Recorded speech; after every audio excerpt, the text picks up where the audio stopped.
Hello everyone, and welcome to another episode of Xaereth Prevails, an alternate accounts story.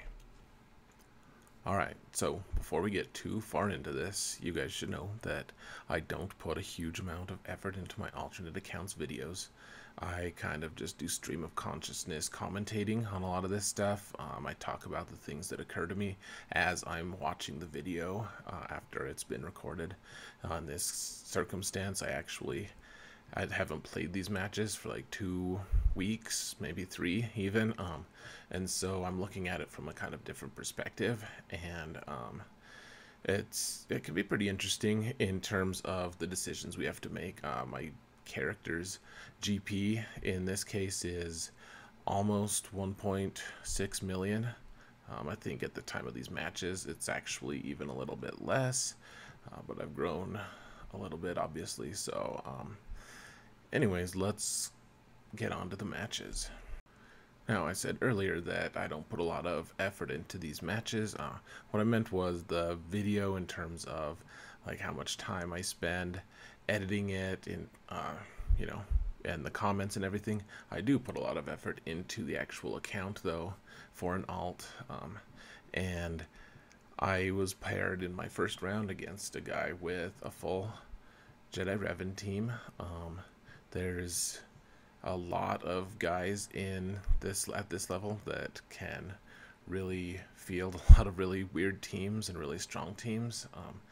The thing is, at this level, not everyone doesn't have every team. Like with my main account, everyone does absolutely have at least some semblance of every team. Maybe they don't have like clones or something, but in this case, everyone's got like one good team, and the rest are all kind of projects. In this case, my opponent actually had two pretty strong teams.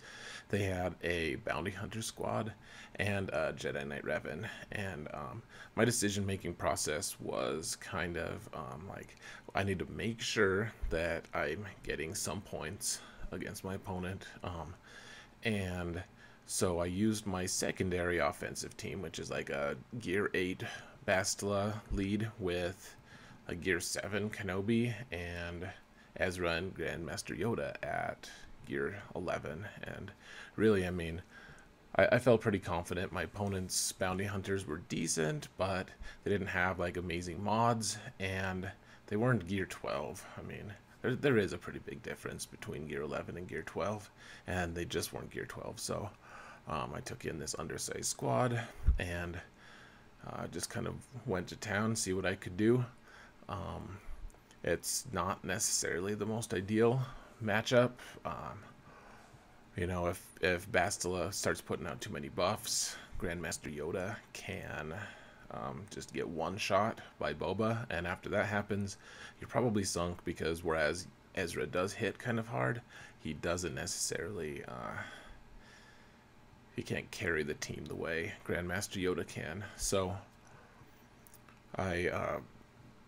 this is actually one of the best teams that I've found in terms of just overall efficiency for this level of play, because Bastila gives an absolutely enormous amount of protection for this level, and it's really hard for other lower level squads to cope with, plus 150% protection. Bastila doesn't even have her Zeta on, so they can be debuffed and everything, but she does a really great job of making sure her guys are pretty resilient. So the fact that I was able to beat this bounty hunter team means that I'll be able to try using my CLS team against Jedi Revan. And you can see my opponent had no expectation of me being able to beat either their bounty hunter squad or, as you'll see, their Jedi Revan squad. So there was actually a feat in place for this Grand Arena match where you need to use a full squad of separatists, and you have to win the match. And I had no expectation of actually getting that moving into this. My Grievous and Asajj were okay at this point, but they weren't really good. So this was kind of a gift from my opponent, if I'm being honest. I mean, at no point did I think I was going to get this feat, but I got full banners, and the fact that I had to use a full squad and I had to use a bunch of like level 1 guys, it's just kind of funny, honestly. It's kind of a misstep on my opponent. So you can see that my feat was valid. You had to use a full squad of separatists, so yeah, it's pretty cool. I was able to get that feat, kind of random, but I actually think maybe this is my opponent who tried to report me. I should have saved a screenshot. I don't know why I didn't. I'm always screenshotting things, but my opponent was clearly not expecting to lose this match, or whatever match it was. Please don't just assume that it's this opponent. It seems likely just because of the strength of their teams, but anyways, one of my opponents was just messaged me and said, hey, I'm gonna report you, just so you know, because you clearly couldn't have beat me without cheating. And you know, it was just funny to me because I record all my matches, and I could have didn't even get the chance to respond. My opponent, whoever it was, left the room, and it annoyed me so much that I just like clicked out of it and didn't screenshot it. I truly don't know why I didn't do that. It's a little flustering, to be honest, to be accused of cheating, even though you guys can see the evidence here. Not cheating, just playing a low-level account against other low-level accounts. To some, it may seem like magic, but I assure you, you know, this squad, actually, this match was a great opportunity, you know, to kind of show my experience as a player.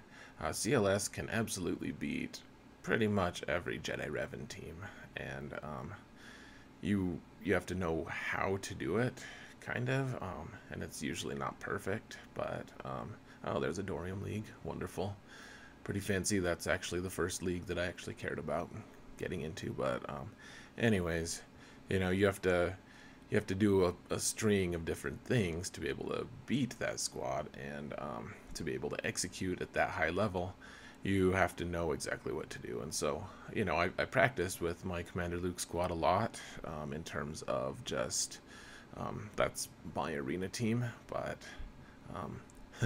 and that's probably the first time I've ever gotten 64 banners, by the way. Sabine just rolled in there with some grenades and called it a day. And I'm wondering if my opponent looked at my final score and said, you're only 2 off of perfect, and you know, they accused me of cheating. So anyways, you can see, not a cheater. My rewards for going into a Orodium League is really not impressive, but it is cool. Going into my final match, I was into my next match, sorry, I was rank 102. I was moving up in the world, and my opponent did not attack me back. So I don't know if me just destroying their squads totally ruined it for them, or what. I don't know. It was just kind of a funny situation overall, but honestly, that was probably the hardest match to date that I had to fight. The rest of my opponents, you know, that Bastila squad is not bad, but being like 1300 in arena, you can absolutely do better than that. This opponent probably didn't try super hard. I don't really know. You know, if any of my opponents are watching this, none of what I'm saying is intended to be insulting. Just trying to provide a little bit of analysis here. My opponents, he had all of the Zetas that they need. You know, the solid team composition. Bastila should, in arena, I mean, it shouldn't be even top like 200 probably at this point, but that team should absolutely be in the top 500, I think, or at least in contention for. So 1300 implies that my opponent just didn't try in arena, which is fine. You don't have to play that game mode. Totally fine, up to you. But my opponent, it meant that I might have an easier time, just because if they don't care about arena, they probably don't care about PvP, and whereas they had already won one of their matches. It wasn't.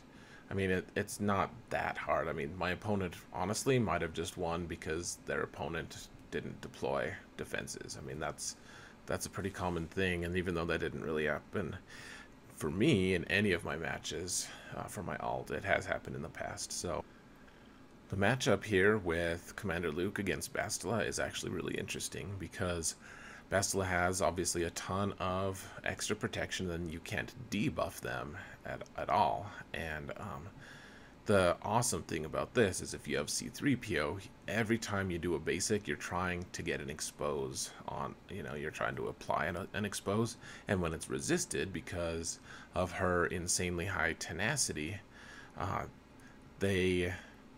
it tends to just really shoot your turn meter up. And so you can kind of watch, I mean, the match is almost over now at this point, but every time I try to debuff and it doesn't stick, Commander Luke's leadership gives his whole team a huge boost. It's like 10% or 5%, I don't remember. It's a pretty big percent of extra turn meter, so it kind of just like turbo boosts your entire squad.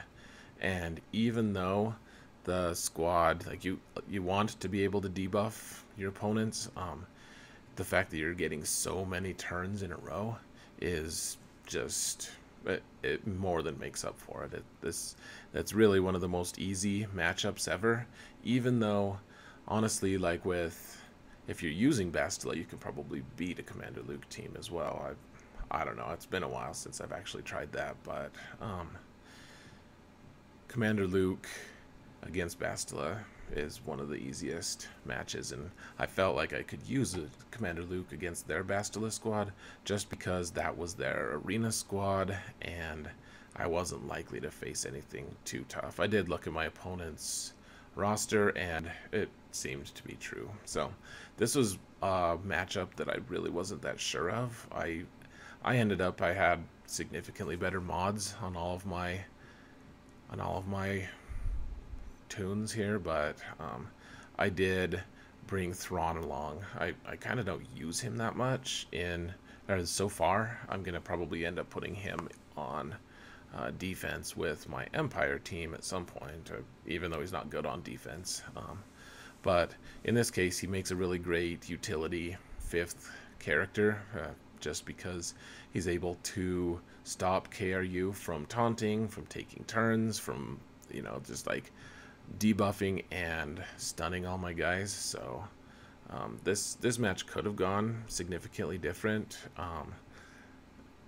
Bastila is great against Emperor Palpatine if you have the Bastila lead Zated, but I don't. She's gear 8 and I don't really see it as a worthwhile investment, especially because I already have Jedi Revan that he's just not geared yet, and it doesn't seem wise to really make Bastila really strong at this point, or that team. So and it wasn't necessary, but the thing is, if I did end up doing that, if I did end up facing that Emperor Palpatine team and they had better mods than me, they would be able to stun all of my guys and it would be kind of a mess. So you just have to kind of recognize the situation and really kind of move to avoid negative circumstances. So in the back row, my opponent had the First Order team, and it was not a strong First Order team. In fact, their KRU was on their previous Emperor Palpatine team, which means that it's like Phasma lead. Phasma lead used to be okay. I remember back when she had her lead and people were talking about, oh yeah, Phasma, she's a good leader, and now everyone says she's awful, and it's hard to disagree, to be honest. But my opponent didn't have a really strong First Order team here, and so I just decided to use an understrength Ewok team, take out Elder, which it's kind of risky, but I mean, my gear 9, gear 10 Ewoks, they just have so much turn meter, and I put okay mods on them too. For my level, I actually have a really strong level of mods. I haven't spent any money on them, but they're pretty good. So the final match is Phoenix, and really the only other offensive team that I have available is Phoenix, and so we get to do the awful mirror match. Phoenix mirrors are not really my favorite things. They can really get a little hectic, and they can be a slog, to be honest. That both sides just have so much health and protection regeneration all over the place that if you can't do enough damage, which is common unless you have all the Zetas and stuff, the Phoenix team does not do a lot of damage. Unless you have all the Zetas available, then you can really just kind of stall out and just hit each other for no damage and like time out. And so you saw earlier I kind of paused in hitting the go into the battle button because I was thinking about doing an under strength squad, but in this case we were too similar of levels. Gear 11 Sabine, gear 10 Chopper, 9 Hera, and Zeb and Kaden are both 8, and my opponent had pretty similar composition as well. So their weak link was Sabine. She was like 2-star or something crazy. So you just kind of, in this match, Kanan is just bouncing back and forth because he taunts. It's hard to dispel him, and if he can stay doing that long enough, then the opponent's team is going to all just like regenerate all of their health and all of their protection, and it's kind of like pushing the reset button. And Kanan, especially if he's Zetaed, can just keep regenerating his health. Every time you hit him, it can really be a slog. And so even though I don't really like this match, I mean, you kind of get used to it. When I was first starting this account, this was my go-to team. You can see that Sabine has her Zeta on her grenades, and that's really nice just because they need that extra offense. But you kind of get used to it at that very starting level. You face other Phoenix squads, so again, this is kind of some good experience backing here. And I wonder how my opponents feel when they see that my character's name, my account's name is Xaereth Alt, and so I wonder what my opponents think of that, like if they think I'm mocking them or what. No one has ever tried to contact me other than the guy who accused me of cheating, so I have to assume that people are kind of, I don't know. I don't want to think they're embarrassed by losing to an alt, but maybe I should change my account's name. I don't really know. If you guys are watching this and you have an opinion, feel free to chime in and let me know what your thoughts, how you would feel about facing and then eventually being beat by an alt account.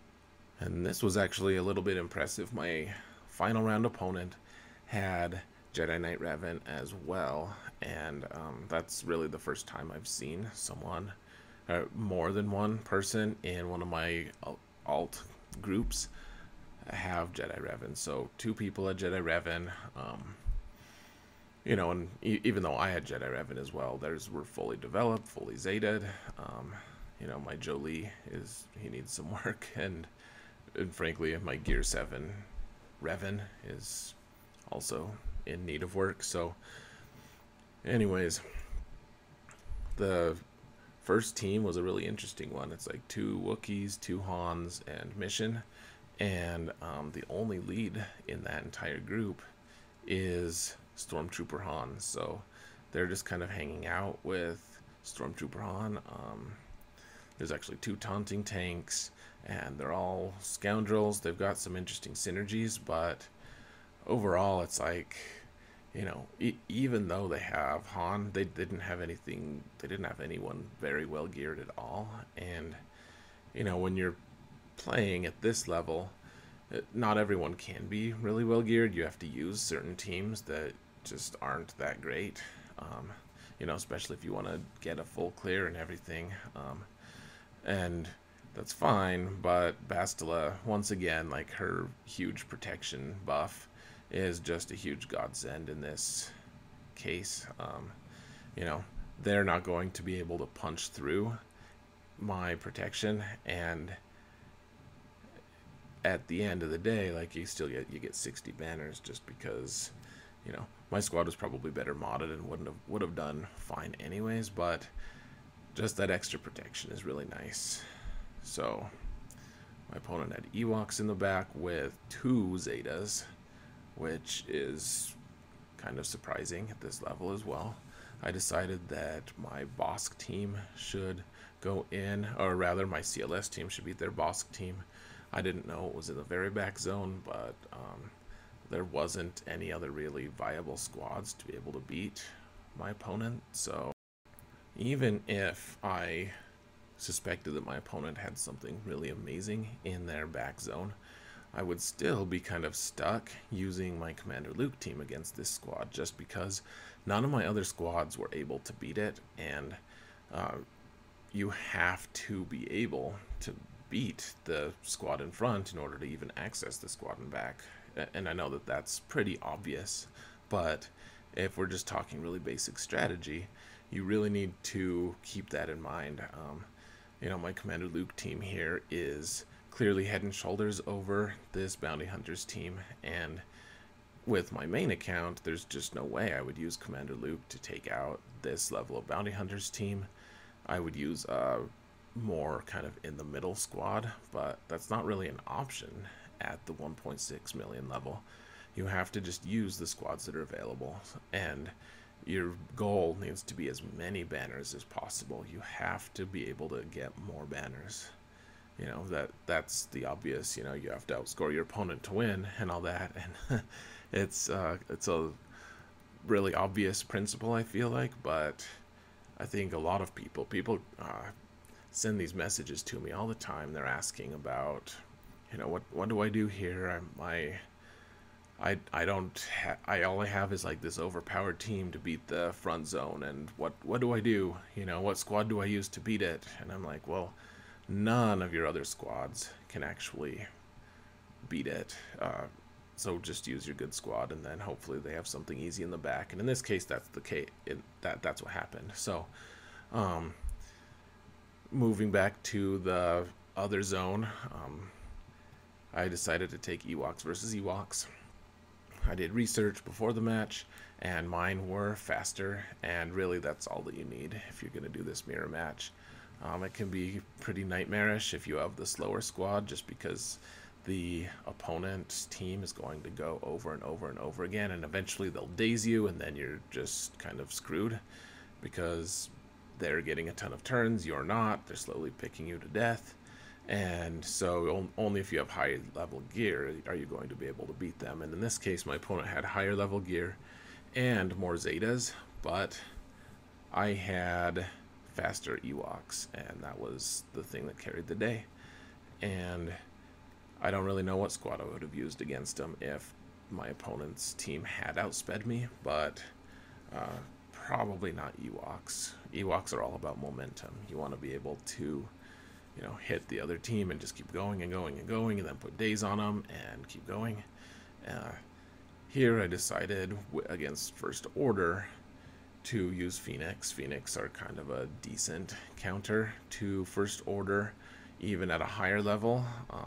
You know, you of course need to have a good enough gear to beat them, but in this case my opponent really didn't have much gear on anyone except for Kylo here, and I probably could have gotten away with an understrength squad here, an undersized squad, but I decided just to call it good, because if I couldn't beat this team with Phoenix, it would be really tough to beat that KRU team without it. So at the end of the match, my opponent did attack all my zones that they could.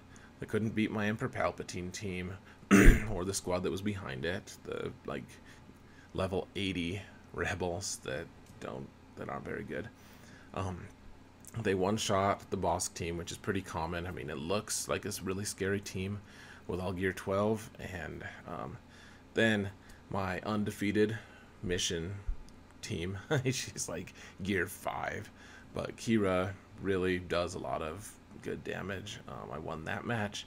I won all 3 of my matches, in fact, and that meant that I got the rewards for winning the whole thing, which is wonderful. And it actually put me pretty close to making it into Kyber League. I would need to win, I think, one other match in order to get into Kyber with my alt, which is awesome. I was sub 100 in rank in terms of everything, so pretty good result for my alt. Anyways, guys, I hope you enjoyed watching. Thank you guys so much for watching, and remember that in all things, Xaereth prevails.